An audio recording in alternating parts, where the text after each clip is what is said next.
Welcome back to the dumbest bill in America. We have with us, of course, Delegate Brian Chisholm. Welcome back, Brian. Good to be here. So, failing up. You heard that correctly. Failing up, Brian, because in Baltimore City, podcast listeners, Dr. Sonia Brookings, CEO of Baltimore City Public Schools, was named CEO Superintendent of the Year for 2026. In other words, the school superintendent of the year, she was named, but for 2026, but we're still in 2025. I'm really confused.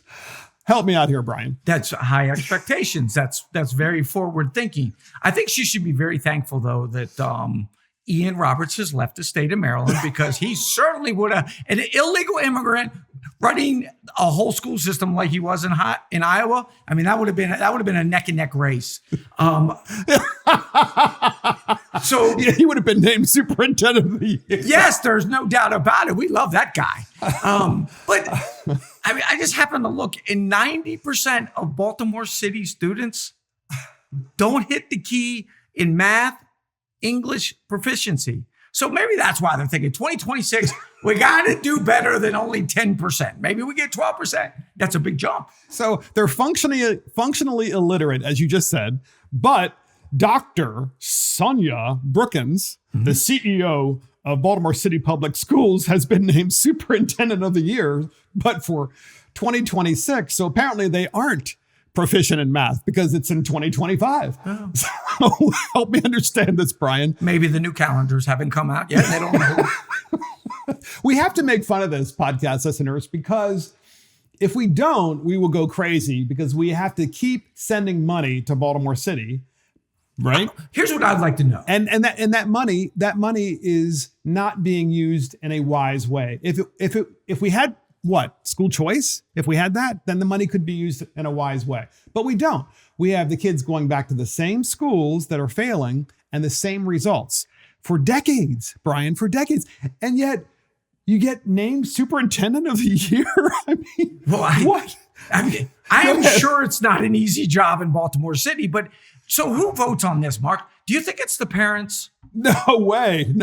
I mean, what are the odds that you only have 10% of the kids that are actually even passing in Baltimore City? So then we're paying $20,000 per student. That's low end of Baltimore City. It's plus 20. If you let those kids, because you kind of mentioned this, and I say that the schools, it's not even just the school systems that are failing in Baltimore City. It's the whole neighborhood and communities. Yes. Kids are getting the crap beat out of them. Yes. On the way to school, they're forced into gangs. Yep. That's what gangs are a big problem. Yep. Because you know why? We passed this brilliant law in the state of Maryland that says, if you're a juvenile, we can't really do anything against you. So what do the drug dealers do? They grab the little juveniles, the little hoppers, they call them in Baltimore City. You deal the drugs, because if the police pull you over, guess what? They can't do anything to you. So now you got these kids that see a little bit of scratch. Yeah. What are you going to do? I choose between getting my ass beat on the way to school, or I take an extra $50, $100 every day, and I deal drugs knowing I'm not going to have any problem with it. And they wonder why we end up with 10% success rate. And on top of that, we say, well, let's applaud that. Let's give her an award. And you might be asking, you're absolutely right, Brian. You might be asking podcast listeners, like, why are you guys talking about Baltimore City if you don't represent there? Here's the reason. Your tax money that you pay, all that money, so much of it that you pay that ends up in Annapolis gets redistributed to Baltimore City. And so you have every right across the state to ask for consequences, good results in Baltimore City. And there should be consequences when people aren't actually performing. Which is why, of course, they gave this individual CEO of the year, best superintendent of the year, because they know that things aren't getting better, but it's all like, icing on the cake, right? Everything's just fine. Don't look over here. Everything's just good. And the other thing is, Democrats talk about affordability. It's actually the Republican Party that's really talking about this issue to help people. Because how can you have affordability ever if you have no chance of earning a living because you were functionally illiterate because you went to Baltimore City public schools, Brian. And we're always blamed for you guys don't care. But let me ask you something, Mark. What do you and I gain by a kid failing out of school in Baltimore City? Do we gain anything? Is that kid going to bring anything to the economy? No. He's going to end up probably in jail, which is horrible. Mm-hmm. So why are we the bad guys and saying, no, let's give these kids a real chance instead of putting them into this Ferris wheel of forever failing and we're bad? You know who gains when a kid continues to fail? The people in power over top of those things. All it does is give them more power and then they can say, well, we got a solution. Well, your solution has failed time and time and time again. Same solution, more dependency. And of course you're dependent if you're functionally illiterate. I mean, you're going to graduate from high school. Of course, why you get to graduate when you're functionally illiterate, Brian, is a whole nother thing, right? It shouldn't happen. And you graduate and you're like, okay, so I'm ready to get a job. Well, what are you qualified to do? Not a whole lot because you're functionally illiterate. And so then who do we blame? Well, there are lots of people that we can blame, but you know what I'm tired of? I'm tired of the Democrat Party saying to people like you and me, you don't have a right to talk about this issue. And the thing is it's because you're not solving the problem, Democrats. It's the same thing every single year. Governor Moore, same thing. He got to go to private school, but no, he won't let you do it, right? And you know what? We have a lot of legislators in Annapolis who are Black who send their kids to private school, but no, they don't want to allow it for your kids. Of course not. And who happen to be very, very successful. And I remember bringing this up. They are successful, and I'm happy for them. I am on the floor with some of the most successful people in the state. Why don't you want to let other people have that opportunity? We spent $250,000 on every one of those students if they're in school, right? $20,000 per year.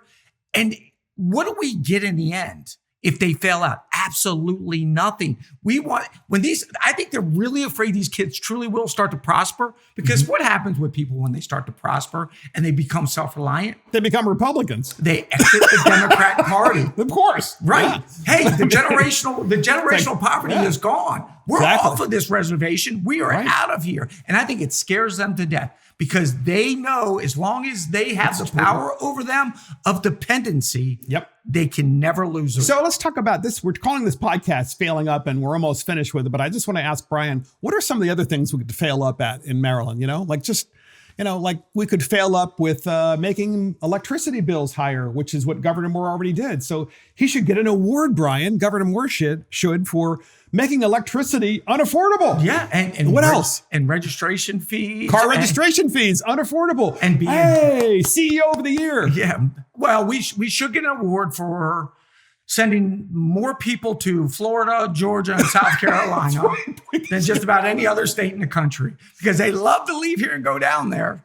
Exactly. The award for having the most juveniles that are constantly getting into trouble and carjacking. Yeah. I mean, that should be an award too in Maryland. But, naturally, the Democrats don't want to have those awards, do they? No, they just want to give the superintendent of Baltimore City, Brian, an award for failing up. An award for Final thoughts. We should have a U-Haul award for driving everybody out of the state.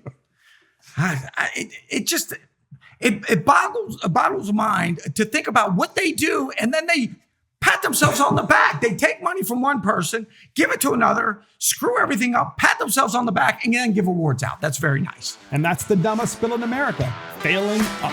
See you next time.